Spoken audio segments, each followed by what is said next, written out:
I have been working maintenance in our city's subway tunnels for about 6 months. The pay is decent, and most of the time, the job is straightforward. My main tasks include checking the tracks, inspecting the walls for cracks, and ensuring no debris blocks the service walkways. Because the trains stop running late at night, we usually do our inspections after midnight, when the tunnels are mostly quiet. Walking through those dark passages can be eerie, but I always told myself it was just my imagination. That changed one night when I saw something that still makes me uneasy. It started as a regular shift. My partner Dave called in sick, so I had to go alone. I took the maintenance cart down to the platform where the lights were dim, then descended into the near-dark tunnel. My flashlight beam danced on the curved concrete walls, showing droplets of water that leaked through cracks. Every few steps, I heard the soft drip of water hitting the floor. The echo made my footsteps sound louder than normal. I had a checklist on my phone. Check a section of cable, examine a loose tile on the tunnel ceiling, and measure water seepage near an old ventilation shaft. Nothing exciting. I kept telling myself I would finish quickly and head home. Normally, I would chat with Dave along the way, but that night I only had my own thoughts for company. The air felt heavier, and an odd smell lingered damp concrete, mixed with a faint metallic odor. About halfway through my route, I noticed a flicker at the far end of the tunnel. My heart jumped because all official lights were supposed to be off, except for the safety bulbs spaced every 50 feet. The flicker disappeared almost instantly. I slowed my pace, shining my flashlight into the darkness. Nothing. I stood still for a moment, hearing only the steady drip of water. I tried to brush off the odd feeling, thinking maybe a train had passed on the other track, causing a quick reflection of some headlight. But the schedule showed no trains running right then, not even a late-night maintenance train. I continued forward, the flashlight beam guiding my steps. The rails glimmered faintly, and the tunnel walls narrowed slightly as I approached an older section where the ground turned muddy if it rained. The flicker appeared again, this time a bit closer.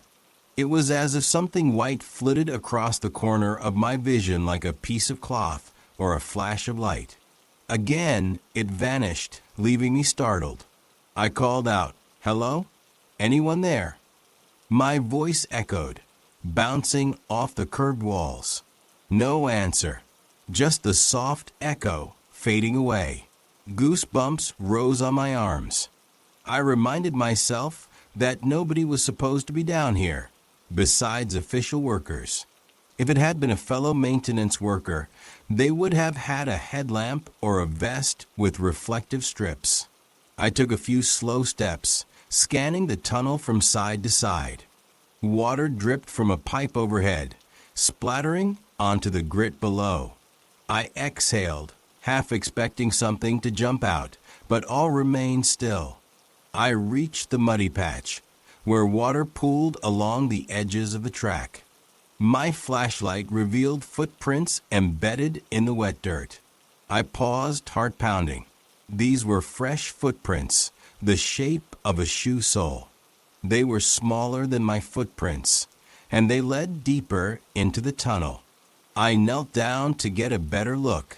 The edges of the prints were still wet, meaning whoever made them had come by recently, maybe only minutes earlier.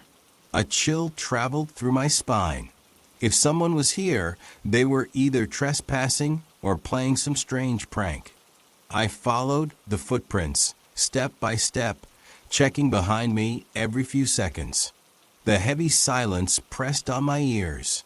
The prints continued until they reached a spot where the ground turned rocky. Then they vanished. No sign of footprints leading away, no sign of a person. I swung my flashlight in a slow arc, searching for where they could have gone. There was only the curved wall, a small drainage tunnel too narrow for a person, and the track stretching on. Feeling uneasy, I called out a second time. "Anyone here? This is maintenance. You're not allowed down here." No response. My own breathing sounded loud. I thought about calling my supervisor for backup, but I worried about being laughed at. Usually, these tunnels are empty, and weird shadows can play tricks on you. Still, the footprints made the situation hard to ignore. I decided to keep going, telling myself I would finish my inspections quickly, then head out. If I still felt uneasy, I would tell my supervisor in the morning. I clicked on the moisture gauge, took a reading from the damp walls, and jotted down some notes. My hand shook slightly with each stroke of the pen. As I moved on, I heard a faint scraping sound, like a shoe dragging on gravel. I spun around, flashlight aimed behind me. Again, nothing. The rails and concrete walls stared back. I had the urge to shout again, but my throat felt tight. Continuing forward, I checked the next item on my list, testing the emergency phone in the side alcove. The phone was an older model mounted in a small metal box. I pried open the box, expecting to see the familiar handset and call buttons. What I found instead was disturbing. The inside of the box was scratched, as though someone had clawed it. Deep, erratic marks ran across the metal, like frantic scribbles. My heart thumped harder. I had never seen any damage like this in the tunnels before. I tested the phone. It gave a dull dial tone. At least it was still working. I quickly shut the box, feeling my breath tremble. A sense of being watched grew stronger the farther I went. Every so often, I thought I caught a glimpse of movement beyond the reach of my flashlight. The white flicker appeared once more near a bend in the tunnel, summoning courage. I hurried toward it, half expecting to spot a stranger or an animal. When I arrived, I found only more muddy ground and puddles. Water dripped from overhead with an echo that set my nerves on edge. Then, out of nowhere, I felt a sudden gush of air that ruffled my hair, as though something had rushed past me. I twisted around, shining my flashlight wildly. My mind filled with images of a person running or a train's sudden breeze, but there was neither. The tunnel was empty except for me. Fear gnawed at my stomach. Finally, I decided enough was enough. I could not ignore the strange happenings. I turned back, heading for the main corridor that led to the exit ladder. Along the way, I glanced at the muddy patch again. The footprints were still visible, but now they looked deeper, as if whoever made them had stood there for a brief moment.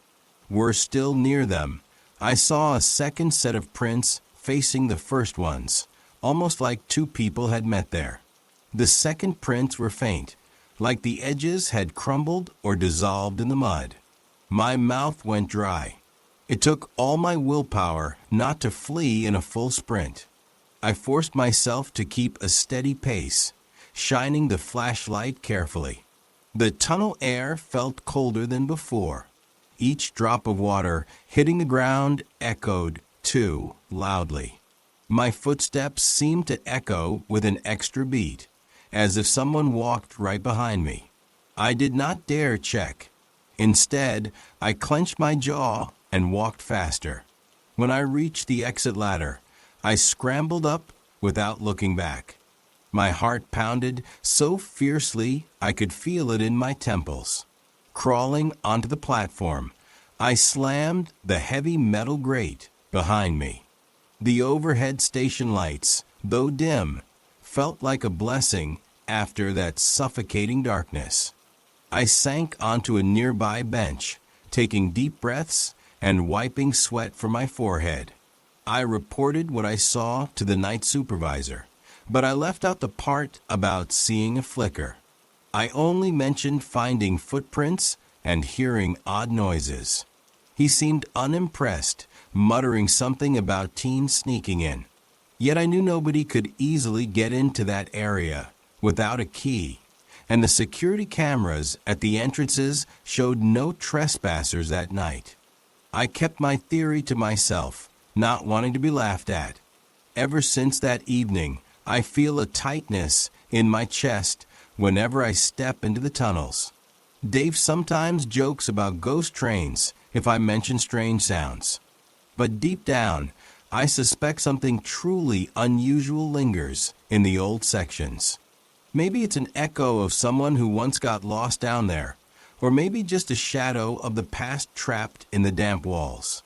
All I know is that each time I see a flicker at the far end of the tunnel, I cannot forget the fresh footprints left behind by no one I can find. I still work the same job, but now I refuse to go alone if we can help it. When Dave is with me, I feel safer. We talk and crack jokes to stave off the silence. If I find footprints again, I choose not to investigate too closely. Maybe it's best to let the unseen remain unseen, because whatever it is, it seems content to stay hidden in the darkness, reminding me that not every tunnel ends in the light.